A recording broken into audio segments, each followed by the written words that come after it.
Expresidente de Extremadura, ahora profesor universitario y uno de los referentes socialistas más respetados. Muy buenos días, presidente. Hola, buenos días. Bueno, me dicen que usted en Onda Cero, ahora mismo, en Más de Uno, ha dicho que Rita Barberá no tiene que dimitir de su escaño en el Senado. Que nos estamos convirtiendo en un pueblo justiciero. Que lo dice por Chávez Provillán y también por Barberá. Sí, lo digo porque yo creo que la Constitución, cuando nos dice que todo el mundo es inocente mientras no se demuestre lo contrario, nos está enviando un mandato de que respetemos a la gente mientras no tenga una condena en firme. Y en el caso de Griñán, por ejemplo, el instructor del Tribunal Supremo dijo que no había malversación en el caso de Griñán. Ayer un fiscal de Andalucía dice que se le acusa de malversación. Son dos opiniones. En el caso de la jueza de Jerez de la Frontera, un tribunal dijo que una alcaldesa no tenía por qué estar al tanto de todo lo que pasa en su ayuntamiento y por lo tanto la absolvieron de los delitos a los que se le imputaba. En el caso de Andalucía, parece que el fiscal dice que sí tenían que estar al tanto, tanto el presidente como el consejero de Hacienda, de lo que pasaba en sus respectivos departamentos. Por lo tanto, en el caso de Plasencia, se ha condenado a la alcaldesa de Plasencia a 2 años de cárcel y ha ido a la cárcel porque un tribunal dijo que sí tenía que saber todo lo que pasaba. Es decir, hay opiniones distintas. Y por lo tanto, mientras no haya una sentencia o por lo menos una pena de banquillo donde se tenga que sentar a alguien porque ya haya indicios claros de que hay que juzgarlo, me parece que estamos convirtiéndonos en un pueblo justiciero y estamos poniendo la política tan complicada que no se va a dedicar nadie. Lo que pasa, señor Ibarra, es que si nos hemos convertido en un pueblo justiciero, que puede ser, que puede haber parte de razón en lo que nos está diciendo, es también porque estamos hartos de tantos escándalos y por tanto la tolerancia social en este momento es ínfima, mínima, y ya no podemos esperar una sentencia. Esperamos a que el político abandone su cargo en el momento de la imputación, ni siquiera cuando se abre juicio oral. ¿Pero por qué? La imputación no existe ya, lo que existe es la investigación. Pero porque estamos cansados, hartos de tantos escándalos. Antes de que existiera la imputación no existía nada. Es decir, un juez investigaba y cuando tenía pruebas medio fehacientes de que alguien podía ser juzgado, lo juzgaba. Pero no existía ni la imputación ni la investigación. Si alguien es investigado, ¿a usted le parecería bien que a usted le investigaran ahora por no sé qué cosa y le dijeran usted ya no puede ir ni a Antena 3 ni a ningún sitio, deje la profesión de periodista hasta que se demuestre si usted es inocente o culpable? Parece una injusticia. Y yo no tengo ninguna simpatía por la señora Barberá, ninguna. Pero es que me parece que no estamos respetando un Estado de Derecho y no estamos permitiendo que la gente tenga una cierta honorabilidad hasta que se demuestre lo contrario. Esto de que ahora llegue usted y dice, porque yo lo digo, usted tiene que dimitir, me parece que usted no está cualificada como para saber cuándo alguien es culpable y cuándo alguien es inocente. Y repito, podría yo apuntarme a la corriente mayoritaria, es decir, que dimita todo el mundo aquí, porque es que va a llegar el día en que en un pacto de gobierno alguien va a decir, en el momento que un juez pregunte por tu nombre y apellido, tienes que dimitir. Lo que le estoy diciendo, señor Ibarra, es que no entro en la legalidad ni la presunción de inocencia. Posiblemente nos la estamos cargando. No, pues hay que entrar en la pero legalidad. le estoy diciendo que los tiempos han cambiado, que hay mucho hartazgo social, que son demasiados los escándalos de corrupción y, por tanto, la tolerancia conlleva a veces situaciones injustas. Pues mire usted, en el caso de Valencia, quienes tenían que dimitir serían los electores que votaron a esta señora y a ese partido durante tanto tiempo. Estos sí que tienen que dimitir. Porque si por lo visto hay tantos escándalos, lo sabe todo el mundo y está a la vista de todo, ¿por qué le votan? Que dimitan los electores que le votaron. ¿Le sorprende a usted esa petición de cárcel de 6 años para Griñán, en el caso de los ERE? Me sorprende muchísimo.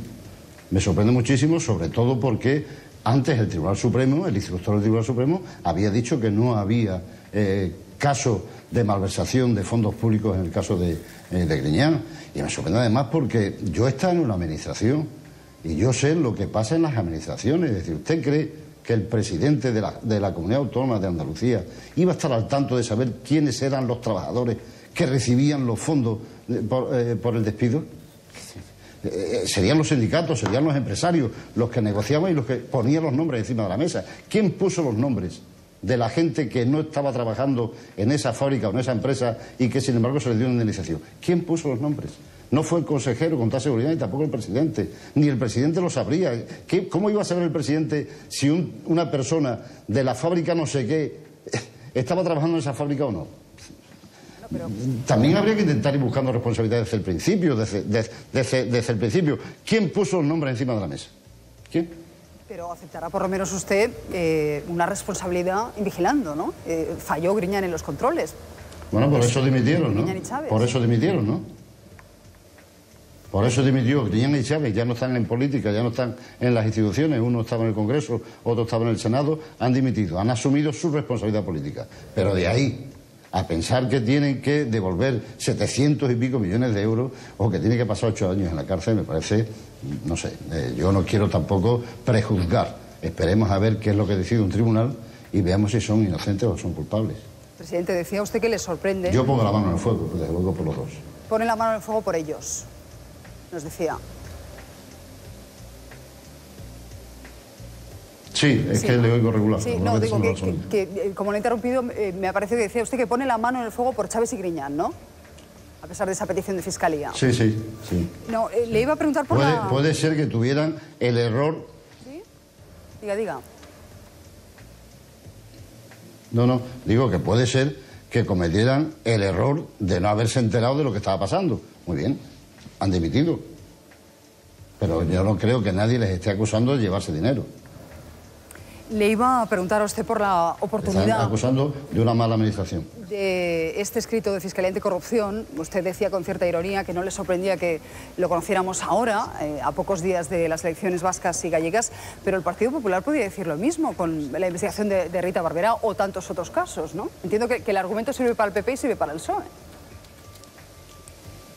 Bueno, yo no sé si sirve para el PP. Yo sí digo que cada vez que ha habido un proceso electoral en Andalucía, ha habido un proceso judicial contra dirigentes del Partido Socialista. Esto creo que es demostrable. Y usted le puede preguntar a los asesores de su programa para que le hagan una relación de cada vez que ha habido elecciones si ha habido un proceso judicial o no en Andalucía. Si es así, será una casualidad a lo mejor, pero me cuesta creer que cada vez que hay un proceso electoral aparezca un caso de este. Señor Puede Ibarra, ser casualidad, porque tampoco estoy yo ya... Vamos a dejar, si le parece, ya tema Rita, tema ERE, y le pregunto, entiendo que está usted al caso del ruido que hay ahora mismo en el Partido Socialista. De alguna manera, lo que hemos vivido esta semana arranca en una entrevista que le hicimos aquí el pasado lunes a su sucesor, al presidente extremeño Fernández Vara, que se quejaba de la falta de relación que mantenía con Ferraz y, bueno, decía que aquí cuando a uno alza la mínima voz crítica le corren a gorrazos. Escúchele. He intentado ser absolutamente leal a Pedro Sánchez mientras él quiso que le fuera leal, es decir, mientras hubo diálogo y mientras ha habido cercanía y proximidad, ¿no? Yo voy a seguir siendo siempre leal al secretario general del partido, pero es que la lealtad no es siempre decir y tocar las palmas. ¿Cuánto tiempo lleva usted sin hablar con Pedro Sánchez? Desde el Comité Federal. ¿Desde hace dos meses? Y pico, sí. ¿Me dice de verdad que desde hace 2 meses y pico no ha hablado con Pedro Sánchez? Sí, pero probablemente el 50% es decisión suya y el otro 50% es decisión mía, ¿no? No sé qué tiene que decir sobre esas declaraciones, si las suscribe usted, si sale en apoyo de Fernández Vara. Yo he sido secretario general regional del PSOE de Extremadura 20 años y nunca me pude quejar de que no hablaba con Felipe González porque no hablaba. Es decir, el teléfono de Felipe González no lo teníamos los secretarios regionales. Para hablar con Felipe González había que llamar a Chiqui Venega cuando era el secretario de organización. No era fácil hablar con el secretario general. Cuando se le reconocía la autoridad al secretario general, no estábamos los secretarios generales yendo allí a dar la sensación de que la dirección del partido se toma entre 17 secretarios generales y el primo inter pares, que es el secretario general. Esto no existía. Ahora estamos en el compadreo y entonces, oiga, que no me llama, que yo no le llamo, que no hablo con él. Yo no hablaba con Felipe González casi nunca. Por lo tanto, y no me quejaba, porque le reconocía la autoridad. Yo creo, mire, el Partido Socialista está en una situación difícil, pero hemos tenido situaciones peores todavía. No me remonto ya a los tiempos de la República, etcétera. Me remito al año 96. El Partido Socialista, que había estado gobernando casi 14 años en España, pierde las elecciones frente al Partido Popular, frente al señor Aznar. Y quedamos solo 3 presidentes autonómicos, el señor Chávez, el señor Bono y yo. Y usted recordará que de vez en cuando nos reuníamos, nos llamaban los 3 tenores y hacíamos una cierta batalla política contra nuestro adversario, que era el Partido Popular y el presidente del gobierno. Ahora estamos mejor, porque ahora hay 7 presidentes autonómicos socialistas. Si esos 7 presidentes se reunieran entre ellos y erraran el tiro hacia la dirección del partido y lo dirigieran hacia el adversario político, que es el Partido Popular, y el presidente del gobierno, seguramente no tendrían que llamar a Ferraz. Ferraz les llamaría a ellos para felicitarles, para darles las gracias, y tendrían el aplauso unánime de los militantes. Esto es lo que creo que tienen que hacer. Y no errar el tiro. Es decir, ¿quién se ha beneficiado de que Guillermo haya dicho que lleva 2 meses sin hablar con el secretario general del PSOE? ¿Quién se ha beneficiado? ¿Cuál es el beneficio obtenido? Entonces, es decir, no le importa a mucha gente cuánto tiempo llevan sin hablar. Porque, repito, en mis tiempos era muy difícil hablar con el secretario general. El secretario general era el secretario general. Era un tipo muy importante, se le reconocía una enorme autoridad política y moral, y por lo tanto, de vez en cuando se tenía la oportunidad de charlar con él cuando te llamaba. Señor Ibarra, no dejará de sorprenderme usted nunca. Y agradezco además su franqueza, porque ayer le vi en la presentación de su libro con Alfonso Guerra, con Fernández Vara, y efectivamente hizo usted unas declaraciones en este sentido que yo interpreté como un tirón de orejas al señor Fernández Vara, su sucesor, en este momento. Era un poco decirle, oye, calladitos, por lo menos hasta después de las elecciones y la ejecutiva del Comité Federal, ¿no? No es un tirón de orejas. Yo soy leal al secretario general de mi partido, porque esa es la lección que yo mamé cuando me afilié a ese partido. Y soy leal al secretario general regional de mi partido en Extremadura, a Guillermo Fernández Vara, porque eso es lo que he mamado en mi partido. Pero eso no implica que uno no pueda decir de vez en cuando, oiga, no confundamos la voz del partido con la voz en el partido. En el partido habla mucha gente. Yo, por ejemplo, estoy hablando ahora, pero yo no soy la voz del PSOE, yo soy una voz en el PSOE. No tiene mucha importancia lo que yo diga. No digo nada si además me dan una red social y una clave. Porque usted habrá visto que en algunas ocasiones entra usted en un bar a tomarse una cerveza o a desayunar y de vez en cuando se encuentra uno con el enterado de turno. El que pega voces, el que insulta, el que sabe más de política que nadie, el que arregla la pega en 2 minutos. Bueno, a esos ahora le han dado un ordenador, una clave y una red social. Y ya no es 20 minutos de bar, que era tolerable. Es que ahora son 24 horas al día. Pero no hay que hacer caso, no hay que confundir la voz en el PSOE con la voz del PSOE. La voz del PSOE son los dirigentes. Y los dirigentes de mi partido tienen que tener una enorme responsabilidad a la hora de emitir opiniones. Y que nunca se dé la sensación de que hay una pelea por el poder, porque lo que tiene que haber ahora es una preocupación por el gran problema que tiene España, que es la secesión de Cataluña. Ese es el problema. No si Rajoy es presidente o no, el problema es la secesión de Cataluña. Y ahí sí puede haber una contribución importante de los 7 presidentes socialistas que den un mensaje de unidad que haga posible que el interés de los militantes del PSOE coincida con el interés de los ciudadanos que están dispuestos a apostar por nuestra opción política. Como hicimos, por cierto, en el año 1979 en el 28 Congreso BIS. Y en aras a esa unidad, esa voz única que se tiene que escuchar en el Partido Socialista, ¿qué tesis defiende usted? ¿La de que se tiene que abstener el Partido Socialista para propiciar un gobierno del Partido Popular? ¿La de que tiene que intentar una alternativa con Podemos a la que no se quiere sumar de ninguna de las maneras Ciudadanos? Entiendo que no quiere saber nada de los partidos independentistas.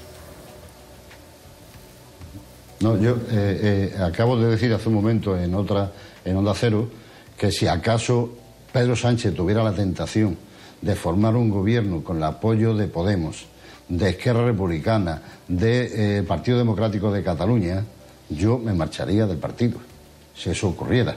Yo creo que no va a ocurrir. Primero, que no va a tener esa tentación. Segundo, que el Comité Federal no lo aprobaría. Y tercero, que los militantes no lo aprobarían. Pero si si el partido hubiera entrado a la locura y todo eso se aprobara, yo me iría. Y no creo que sería el único hasta que vinieran tiempos mejores. Yo seguiré siendo socialista, pero no estaría en un partido que comete ese disparate. ¿Cuál es la otra solución? La otra solución está en manos del Partido Popular. El Partido Popular tendría que hacer valer su función como partido. Es decir, tiene un candidato a presidente del gobierno. Ha fracasado 2 veces en la investidura. La primera por incomparecencia Y la segunda porque no contó con los apoyos necesarios. 2 veces. Puede seguir intentándolo como tercera y cuarta vez. Pero ¿por qué no es capaz de decir, oiga, si mi candidato ha fracasado, voy a impedir que fracase el sistema? Voy a dirigirme a los partidos políticos diciendo, oiga, he quitado a ese candidato que no ha conseguido los votos y pongo otro candidato. Que hago un esfuerzo importante, un sacrificio, cambiar de candidato. ¿Cuáles son los esfuerzos que están ustedes dispuestos a hacer? Y entonces a lo mejor tendrían fuerza moral para dirigirse a otros partidos, entre ellos al PSOE, y decirle, oiga, yo me sacrifico y cambio de candidato, ¿usted está dispuesto a cambiar de voto? Esa es la tesis de Pero Felipe así, González. Gratis, o con el chantaje. Sí, le iba a decir No que lo sé si es la tesis de Felipe González. Bueno, sí, se lo hemos escuchado públicamente y bueno, parece que también podía ser la, No, Felipe tesis que González, defendería Felipe Susana Díaz. González, al que respeto... Sí. No, Felipe González, al que respeto enormemente, lo que dijo era que dimitieran los cuadros si había nuevas elecciones. Yo creo que no hay que tirar el agua y el niño dentro. Bueno, por tanto, si le hemos entendido bien, señor Ibarra, usted lo que defiende es una abstención del Partido Socialista, pero como ese es un sacrificio que hace el Partido Socialista, el PP a su vez tiene que hacer otro y es cambiar de líder, buscar un hombre de consenso. Cuéntelo usted. El Partido Popular se dirige a los partidos diciendo, este es mi esfuerzo, este es mi sacrificio. Cambio de candidato. ¿Qué están ustedes dispuestos a hacer de sacrificio para llegar a un gobierno en España que haga frente al gran problema que tenemos de secesión? Póngalo así. Porque además se reivindicaría el Partido Popular, que los partidos están en baja. Y tenemos que demostrar que los partidos no son los monaguillos de sus líderes, sino que cuando el líder fracasa, se busca otra alternativa. Presidente... La verdad está de empeñarse en Rajoy, pues no tiene mucho sentido, pero en fin, ellos sabrán, ellos son los responsables. Usted ellos son los que ganaron las elecciones. Apela a la unidad, dice que no es el momento de ruido, pero el ruido de sables está ahí y además se oye con fuerza. Hoy cuenta Toni Bolaño en La Razón que se está gestando un golpe de Estado que aparecería posiblemente la ejecutiva posterior a las elecciones vascas y gallegas. Lo vemos y enseguida le pregunto. Con más gente. La tormenta la desató Fernández Vara en Espejo Público. Exigía el derecho a discrepar en el seno del PSOE. Alguien abre la boca, se le corre a gorrazo. Unas declaraciones que suscitaron críticas por un lado y también significativos apoyos en las redes sociales, el de Rubalcaba, Chacón o Madina. Ante el revuelo, Fernández Vara ha optado por tener la boca cerrada. ¿Podría atender un segundito?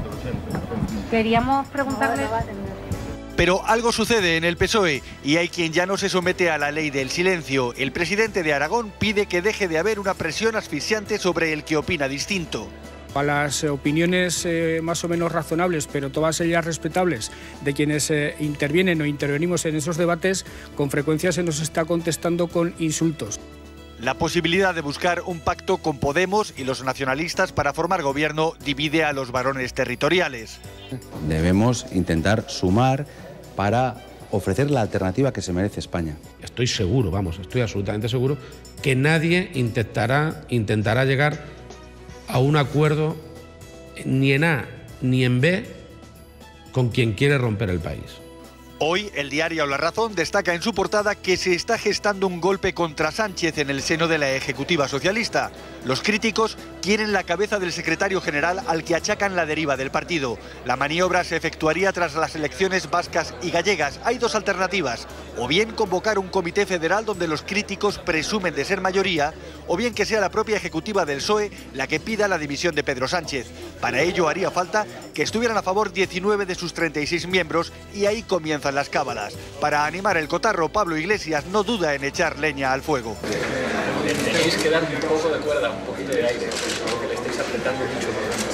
Ojalá, porque si es el sitio creo que una posibilidad es pequeña. Yo creo que ha sido muy valiente aguantando en el PP. Yo creo que hay que intentar más. Yo sé que es difícil, que es muy complicado. Parece mentira que tengamos que ser los únicos que abrimos la puerta a la posibilidad de que Pedro Sánchez sea presidente mientras en su partido no quieren. Así que el aparato del partido se ha puesto a trabajar y la consigna es cerrar filas. Llama a la movilización de sus afiliados 2 días después de que se celebren las elecciones autonómicas vascas y gallegas. Señor Ibarra, este es aparentemente el escenario. Tenemos cierta rebelión, ¿eh? El sector crítico... Yo no lo creo.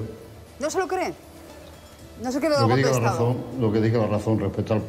No, lo que diga la razón respecto al PSOE no me lo creo. Uy, pues tenemos aquí a Paco Porque la Maruenda. razón no es amiga del PSOE. Bueno, pero Toni Bolaño tiene muy buenas fuentes. Déjame que salga en defensa yo de Toni Paco Bolaño. Maruenda está en televisión. Sí. Claro, Toni Bolaño es el que... No, Paco Maruenda está a mi lado. Que estaba...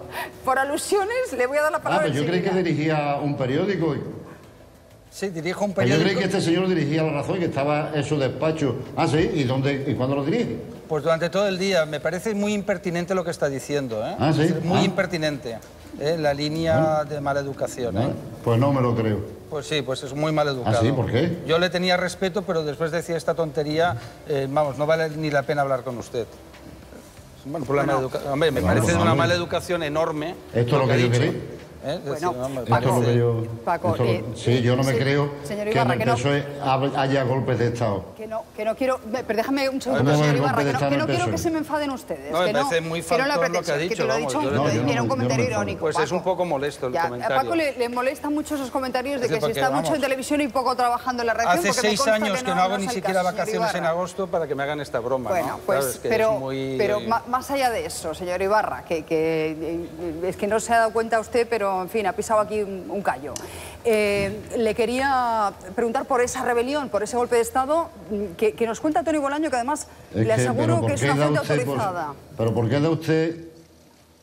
qué da usted por supuesto que hay una rebelión? Segundo, la única forma de desmentir eso es haciendo una reunión de los 7 presidentes socialistas y demostrando que hay una unidad respecto a la dirección del partido o con la dirección del partido para hacer frente a nuestros adversarios políticos y para hacer frente al grave problema que tiene España, que es la secesión de Cataluña. Es la única forma que tengo de mentirlo, porque si este señor dice una cosa en su periódico y yo digo la contraria, al final, ¿cuál es la palabra que vale? Hombre, vale más la mía en el tema de PSOE que la suya, creo yo, vamos. Pero es verdad, señor Ibarra, que en privado hay muchos varones y muchos dirigentes socialistas que están muy molestos, que te están diciendo, y a mí me lo han dicho, nos esperamos al día 26, pero ahí vamos a pedir un comité federal y le vamos a pedir a Pedro Sánchez que cambie de posición, un poco en la línea de lo que usted nos decía ahora, de, bueno, una abstención negociada. No, yo no digo negociada, digo que el PP se dirija a los partidos políticos diciendo qué esfuerzo está dispuesto a hacer. Porque lo único que nos están es intentando chantajear diciendo o vota usted a Rajoy o hay elecciones. Y si hay elecciones además sacaréis más diputados. Pues saque usted los que quiera, como si quiere sacar mayoría absoluta, pero no a costa del voto de los socialistas. El voto de los socialistas podrá cambiar en el supuesto que haya un escenario nuevo. ¿Cuál es el escenario que nos proponen? Todavía no nos han propuesto ninguno. ¿Y un pacto con Podemos y Ciudadanos? Ya sé que eso ahora mismo es disparatado, casi un milagro. ¿Lo contemplaría usted? Porque parece que es la alternativa a la que estaría trabajando Pedro Sánchez, ¿no? Bueno, pues por lo menos reunirse con Pablo Iglesias y obligar de alguna manera a Ciudadanos a abstenerse con el argumento de que si no vamos a unas terceras elecciones. No lo sé, este escenario no lo sé si se está planteando o no se está planteando. No lo sé. No creo que eso salga adelante porque ya han dicho hasta la saciedad Ciudadanos y Podemos que son incompatibles. Pero no lo sé. No le puedo responder a esa pregunta. Presidente, como es tan caro usted de ver, me cuesta tanto hacerle entrevistas y de verdad que lo agradezco, pero llevamos, usted lo sabe bien, persiguiéndole muchas semanas, hasta el punto de que nos hemos hecho ya muy cansinos y muy pesados. Déjame que aproveche un poquito más y ceda la palabra a nuestros contertulios para que le hagan una rápida ronda de preguntas. Cristina, sí. ¿Sabe usted qué ocurre? Que España se ha descentralizado políticamente, pero no económicamente. Todo está en Madrid. Y a mí ir a Madrid me cuesta 4 horas para allá y 4 horas para acá, porque no tenemos AVE. Ya sabe usted que nosotros estamos muy cómodos en España frente a la incomodidad de algunos catalanes. Pero ya me gustaría a mí estar tan incómodo como ellos. Cristina. Señor Rodríguez Ibarra, buenos días. Bueno, usted niega que pueda haber ningún tipo de rebelión. Creo que usted es plenamente consciente de que las aguas no bajan tranquilas y de ahí, de hecho, hace ese llamamiento de que no se falle el tiro, de que el enemigo no está dentro, sino que está fuera, que es un poco lo que le he interpretado. Se dice mucho que en función de los resultados de las vascas y gallegas puede pasar una cosa u otra. Es decir, que si hay descalabro del PSOE en las vascas, que puede llegar a perder la mitad de su representación según el CIS, o en gallegas, que podría darse el sorpaso, eso debilitaría lo suficiente al líder de su partido, al señor Sánchez, como para que se abriera se pudiera justificar un proceso bien de sustitución del líder o de replanteamiento de la estrategia. ¿Cree que un mal resultado en vascas y gallegas puede desencadenar un movimiento interno dentro del PSOE que lleva a la sustitución del señor Sánchez o al cuestionamiento de su estrategia? Vamos a ver, a mí el mal resultado en el País Vasco no me provocaría una reflexión sobre el futuro de Pedro Sánchez. A mí un mal resultado en el País Vasco me provocaría una enorme decepción, porque el partido que consiguió terminar con ETA y devolverle la paz a España y especialmente al País Vasco quede en cuarto o en quinto lugar me parece de una injusticia tan tremenda que me llevaría a una decepción horrorosa. Yo creo que el Partido Socialista sería el partido que tendría que ganar las elecciones en el País Vasco si los ciudadanos vascos de verdad, valoraran la paz. Eva Urube. Señor Ibarra, buenos días. Ha hablado usted, recordando sus tiempos en la presidencia del Gobierno de Extremadura y al frente del Partido Socialista Extremeño, del respeto que le tenían a un Felipe González, al secretario general, en el que reconocían a un referente político y moral. ¿Me equivoco si colijo de su afirmación que los actuales dirigentes regionales socialistas no reconocen a Pedro Sánchez como un referente moral y político? Por lo menos dan la sensación de que quieren que el PSOE esté dirigido por un grupo de secretarios generales regionales y un primos interpares. Es decir, cuando hay un comité federal y el secretario general reúne previamente uno a uno a todos los secretarios generales, se está dando una mala imagen al país respecto a la gobernabilidad de mi partido. El partido no está gobernado por los secretarios generales regionales. El partido está gobernado por la dirección que han elegido los militantes en este caso. Que yo, si hubiera un congreso, apostaría porque se volviera a un sistema de elección por congreso y no un sistema de elección por primaria. Pero, en fin, ese es otro capítulo. Por lo tanto, yo creo que los gestos son muy importantes, las formas son muy importantes en democracia y también en el seno del Partido Socialista Obrero Español. Yo creo que deberíamos, como ha dicho usted anteriormente, o la persona que me preguntó anteriormente, deberíamos intentar dar la imagen de que nosotros no estamos peleando por el control del partido, sino que queremos pelear unidos por el control de este país.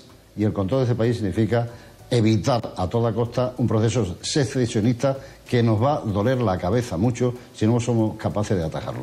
Y ahí el partido tiene una enorme responsabilidad. ¿Ven ustedes en Pedro Sánchez a un líder y no solo al secretario general de su partido?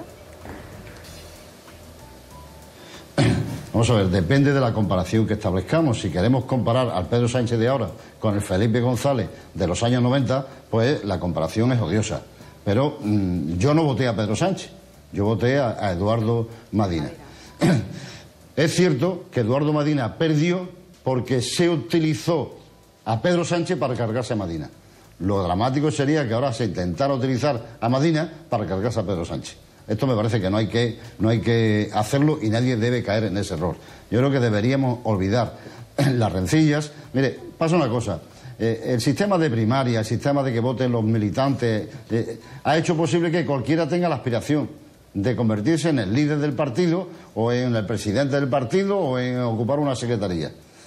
Antes era bastante difícil, es decir, ¿quién iba a sustituir y aspirar a sustituir a Ramón Rubial, que había pasado 23 años de su vida en la cárcel por defender las ideas socialistas? No tenía ningún cargo, pero tenía una autoridad moral fantástica y nadie aspiraba a sustituirlo. Por lo tanto, démosle tiempo a nuestros dirigentes y hagamos posible que la lealtad sea lo que resplandezca y nos preocupemos por los problemas de España y no tanto por saber si Pedro Sánchez va a dar o no dar la talla. Dejémosle que circule y cuando llegue un congreso, entonces será el momento de pedir cuentas y responsabilidades.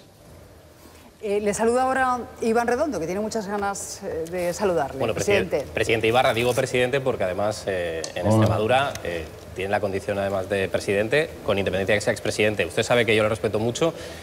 Creo que además muestra una vez más que tiene mucho olfato político, ha dado un buen consejo al Partido Socialista, la unidad y esa reunión de los 7 presidentes autonómicos, y ha matizado, y es importante recalcarlo, la importancia de Cataluña, también para el Partido Socialista. Creo que es un buen consejo, no solo para Pedro Sánchez, sino para el resto de secretarios regionales del PSOE. Y mi pregunta es la siguiente.